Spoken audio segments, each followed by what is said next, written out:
the China side of investment, there's a case of us needing capital, this reinvestment case that you allude to, but also there's a motivation from within China to invest in Australian agri assets as well. And I wonder if you've got a view on what do you see as that primary motivation?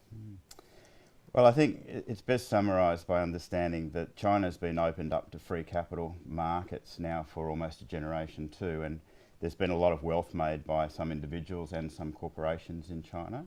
And I think strategically it's been appropriate for them to start looking to divest some of that wealth into other economies around the world, largely about spreading their risk. But I think also strategically, with support of the Chinese government, it's been good for Chinese businesses to get to know other businesses in other parts of the world much more intimately than what perhaps they've done in previous generations. So there was extraordinary support from the Chinese authorities to help investors deploy capital outside of China, and Australia presented itself as a very good place for people to invest. So the motivation was firstly about getting capital out of China, but then the macro themes of growing world populations, increasing appetite for protein, all of that is real. So people with capital started looking around for opportunities where they could play out on those macro themes. And buying land in Australia just lent itself perfectly to someone who had capital that wanted to get it out of China into an industry that was going to have a very bright future. So we have seen a lot of capital come out to Australia from China. That's largely stopped as of mid-January now, with the tightening of controls around that flow of capital. And the word on the street is that it's likely that that prohibition of bringing capital out to Australia will be in place at least until the new government's announced early in the new year. So whilst we might be seeing a small rain check, if you like, to the flow of capital from China into Australian agriculture, we'll get a bit more clarity around that early in the next new year. Around 1.2 billion invested by the Chinese in 2016, which is 3 times more than we've ever seen before.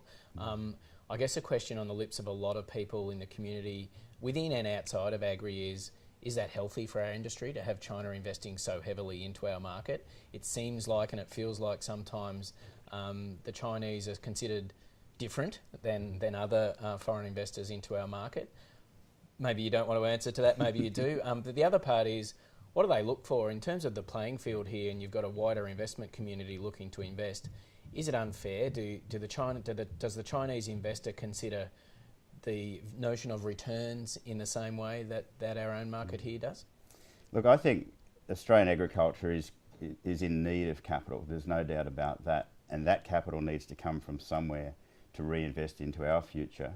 Otherwise, we're going to get left behind in the dust. What we're seeing globally is massive investments into agriculture in other countries around the world. And we can't afford to put up a fence and say, no, we don't want overseas capital here in Australia, because it will find a home somewhere. What we need to do is make sure it gets invested in the right form. What we don't want is just transactions of people buying and selling farms. We need that capital to work hard for the benefit of everyone in our industry. So when I think about what the priorities are for our industry to move forward, clearly the priorities are in agricultural education, so we have a group of people in our industry that can embrace technology and put it to work. I think the second priority for us is regional infrastructure, so that we can move produce towards our coastlines for export much more cost effectively than what we've been able to do in recent years. And then I think the third priority is to actually start to rebuild the productivity of these farms.